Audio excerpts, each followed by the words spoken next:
নাবালিকা ছাত্রীকে মায়াপুরের হোটেলে নিয়ে গিয়ে শারীরিক সম্পর্ক ও সেই ভিডিও ভাইরাল করার অভিযোগে গ্রেফতার যুবক।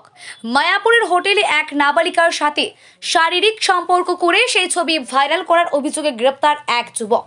ধৃত অভিযুক্তের নাম রোহিত দাস। অভিযুক্ত যুবকের বিরুদ্ধে ধর্ষণ ও পক্সো মামলা রুজু করে কৃষ্ণনগর বিশেষ আদালতে পেশ করে পুলিশ। সূত্রের খবর, নবদ্বীপ পৌর এলাকার মালঞ্চ পাড়ায় বাসিন্দা যুবক রোহিতের সঙ্গে পরিচয় সূত্রে ক্রমশ ঘনিষ্ঠতা বাড়ে নাবালিকা ছাত্রীর। অভিযোগ, বেশ কয়েক মাস আগেই নাবালিকা ছাত্রীকে নিয়ে মায়াপুরের একটি হোটেলে যায় অভিযুক্ত যুবক। সেখানে নাবালিকার সঙ্গে শারীরিক সম্পর্ক স্থাপন করে তা ভিডিও করে সমাজ মাধ্যমে ছড়িয়ে দেয় বলে অভিযোগ। সম্প্রতি সেই ভাইরাল ভিডিও নাবালিকা ছাত্রীর পরিবারের নজরে আসে। এরপরই নবদ্বীপের মালঞ্চপাড়ার বাসিন্দা অভিযুক্ত যুবক রোহিত দাসের বিরুদ্ধে শুক্রবার নবদ্বীপ থানায় লিখিত অভিযোগ দায়ের করে ছাত্রীর পরিবার। অভিযোগ পেয়ে তদন্তে নেমে শুক্রবার গভীর রাতে অভিযুক্ত যুবককে মালঞ্চপাড়া থেকে গ্রেপ্তার করে নবদ্বীপ থানার পুলিশ।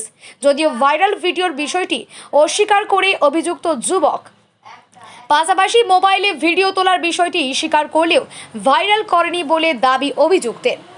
ভিডিওটা আমি ছাড়িনি। কে ছেড়েছে আমি জানি না, একটা আননোন প্রোফাইল থেকে পোস্ট হয়েছে ভিডিও। আচ্ছা, অথচ অভিযোগ হচ্ছে তুমি নাকি এই পোস্টটা স্প্রেড করেছো, ভাইরাল। আমার যতদূর জানা যে এই ভিডিওটা ওই মেয়েটার মোবাইলে করা ভিডিওটা, আমি করেছিলাম ওর ফোন দিয়ে। আচ্ছা, তারপর এই ভিডিওটা ওর দুই বান্ধবীকে পাঠিয়েছিল, এটা এতদূর আমার জানা। আর আমাকে ও ভিডিও হোয়াটসঅ্যাপে পাঠিয়েছিল ওয়ান টাইম ভিউ। আর আপনারা জানেন ওয়ান টাইম ভিউয়ের ভিডিও না ডাউনলোড করা যায়, না স্ক্রিন রেকর্ড করা যায়।